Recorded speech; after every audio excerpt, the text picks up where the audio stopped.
fold it in. I mean, you can just see how delicious these look. Oh, man. All right, one of the most common and delicious meals we love to eat are mashed potatoes. And unfortunately, have you ever made some mashed potatoes and you get them out on the table or the buffet and they're dry and they're gluey and they're just not creamy and delicious like the ones that you have at your favorite restaurant? Well, today I'm going to show you several techniques that are going to make the most creamy and delicious mashed potatoes you have ever had. And you will have all of your friends and neighbors and even strangers asking you for the recipe. Let's get it going. I started off here with 2 pounds, about 1.5 pounds to 2 pounds of just some russet potatoes that I've cut into 1-inch cubes. Now the size of the cubes don't really matter. It's just how fast you want these to cook. All right. So the first thing I want you to know is that these were about medium size. So I have 4. All right, and each potato is about 1/2 pound. So this is about 1.5 pounds to 2 pounds. After you take the skin off, okay, we've got about close to 1/2 pound, 2 pounds. So this recipe is for that amount, so that you know that. All right, very, very important, very first technique right out of the box is we are going to use the same water that I used to keep these potatoes from going brown into our pot. All right, now here's the deal. One of the biggest mistakes that most people make is that they put their potatoes in hot water to start with. That's a no-no. You want to start off with cold water, and if you need some more water to add on top of the ones that were keeping them from brown, just add some more water on top. So cover them just like that, and we're good to go. Now I want to add a little bit of kosher salt here because we need some flavor. About 2 tablespoons. No, I'm sorry, about 1 tablespoon. And the same with some black pepper. And now we'll turn the heat on. And the whole deal here is that we want to get these to cook all the way through to get to that next step. And as you can see, they're all pretty uniform in size, about 1-inch cubes. Again, you could do larger cubes if you want. It's all up to you. But nothing fancy here. The biggest first tip and technique is the fact that we are starting with cold water. The reason for that, okay, is because if you were to add these right into hot water or boiling water, the outside is going to cook a lot faster than the inside, which is going to affect, and I don't want to get into the weeds here, but it's going to affect the chemistry to when we start to mash these into a really, really nice creamy mashed potato. So cold water to start. All right, we're gonna let these go for these are gonna probably take, because the water has to come up to a boil. All right, and then once it comes up to a boil, we're gonna turn it down to a simmer. And we're gonna let these go for about 10 to 12 minutes. Should be just about right for this amount of potatoes. Don't go anywhere. I'll show you where we are when we come back. Be right back. Okay, come on in here. It's been about 12 minutes. The water's come up to a boil. And these have been cooking nicely. Now I always like to do a fork test. So let's just see here. Yeah, see, look at that. They're just falling off. So here's what we're going to do now. I'm going to turn the burner completely off. I'm going to strain our potatoes like so. All right.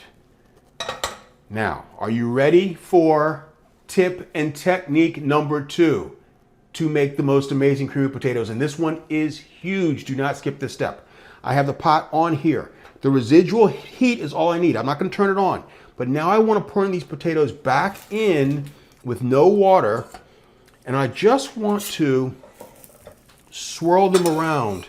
The residual heat is going to make sure that all of the liquid is completely evaporated. Such an important, you're kind of roughing them up a little bit. And this is a very, very big step to some delicious creamy potatoes. Once we've done that, now I'm going to transfer them into our bowl. So you get a big stainless steel bowl like this, just like this. Now these recipe will be good for probably 2 to 4 people, depending on how hungry and how many people love your potatoes. Like that. So now we're going to get into the good stuff. So we've got our potatoes completely cooked. Very, very nice. I want to get a little pinch of kosher salt, a little pinch of black pepper, and a little bit of garlic powder, about half a teaspoon. I'm going to add 4 tablespoons of unsalted whole butter. And while that's sitting here, what we're going to do over here is, and this is where it gets good, we're going to take some half and half. I'm going to use 1 cup of half and half. I'm going to put it right back into this saucepan, just like so. Okay? And then I'm going to take 1 half a cup of whipped cream cheese. You heard me. This is the absolute chef tip right here that changes the whole game. Just get that out in there like that.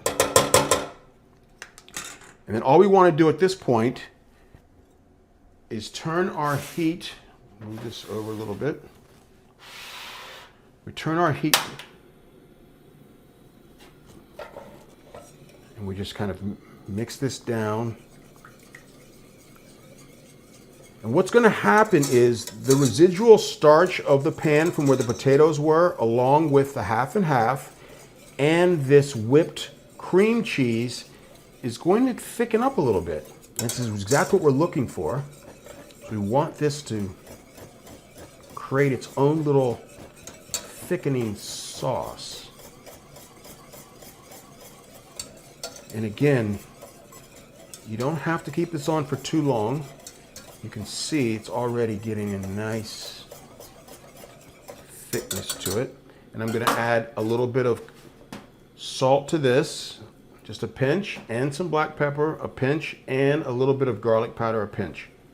Just like so. I'm going to turn the heat completely off.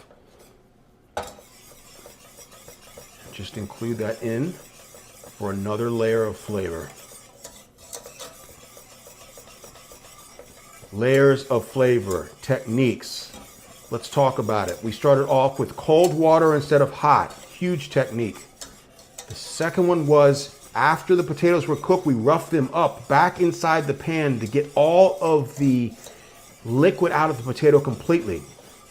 The third big tip and technique was adding not just the half and half, but we added some whipped cream cheese, which is that is the biggest trick of them all. And that's what it's all about. It's all about tips and techniques that make cooking so amazingly enjoyable and delicious. And if you would like some more information about all different types of tips and techniques, and from what pot and pan to buy, what spice should I use, how long should I keep something in the oven, how to switch something out from something else, it's all in my ebook. I'll leave a link in the description box below. Pick one up if you like. Okay, so now we're going to take this beautiful, see how thick that's gotten? Look at that. That's exactly what we're looking for. And by the way, before we do anything else, let's taste for, I want you to see how it coats the spoon? That's what you want. And that's that cream cheese, okay? Oh, oh, that's so good. That is so good. Okay, so now I want to leave this on here with no heat, because you know me, and you know I've talked to you guys about this a lot. Sometimes letting things rest, okay, makes all the difference in the world. So we're gonna let this rest for about 5 minutes. I want to let everything come together and settle together. The cream cheese, the half and half, the salt and pepper. Let it all come together. When we come back, we'll finish up the mashed potatoes. You'll see how creamy they get. I'll show you exactly how I'm going to do that. Don't go anywhere. Be right back. Okay, here we go. You can see this is nice and resting. You see how it's kind of, see how it's really gotten a little thicker? That's what you're looking for. Almost like a well, it's a cream sauce, almost like a bechamel sauce. But I mean, this is what it makes all the difference in the world. So we're going to pour these in, and you just like that. And then the fourth tip is to get yourself a good potato masher. I'll actually leave a link in the description box if you want to pick one of these up. It's not very expensive, but you don't want to use a hand blender, okay? You don't want to use a food processor. You want to get a potato masher, okay? I like this one because it's ergonomically great for your hands. So if you have, hard time holding stuff, this really holds really nice. I like the feel of this. And what you want to do here is we just want to go down and start the mash process. This is the secret that most people make the mistake of. They try to use a hand blender, and you're not going to get the beautiful creaminess unless you do it with this potato masher. It makes all the difference in the world. And you just keep going around, and you let that starch just keep, you can just see what's happening. You see the magic happening. Look at that. The creaminess is to die for right now. Oh my goodness. Look at that. No secrets here. You guys are watching this just as I am doing it. Look at that. So beautiful. And then I've got, just take it off like that. Make sure you get everything mixed in.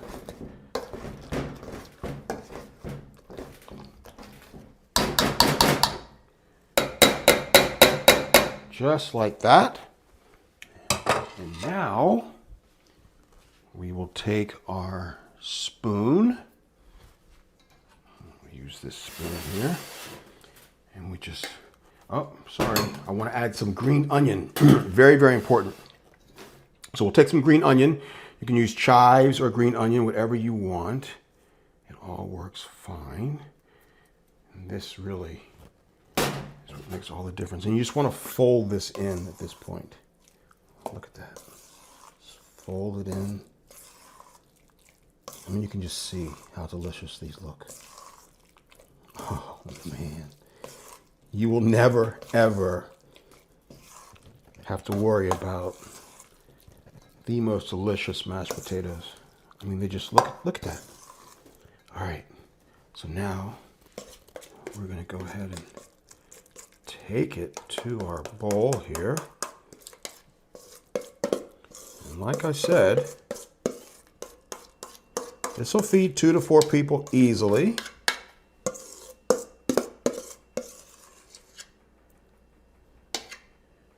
All right.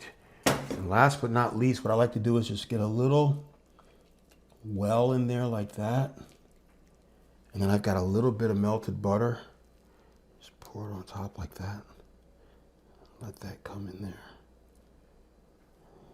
Get all around. And there you have it, my friends. The most delicious, creamy, to die for mashed potatoes.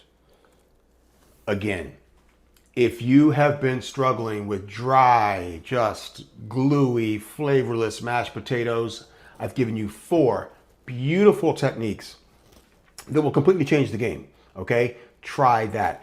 If I had to put them in order, I would actually say, honestly, using the cold water to begin with is actually a really big deal.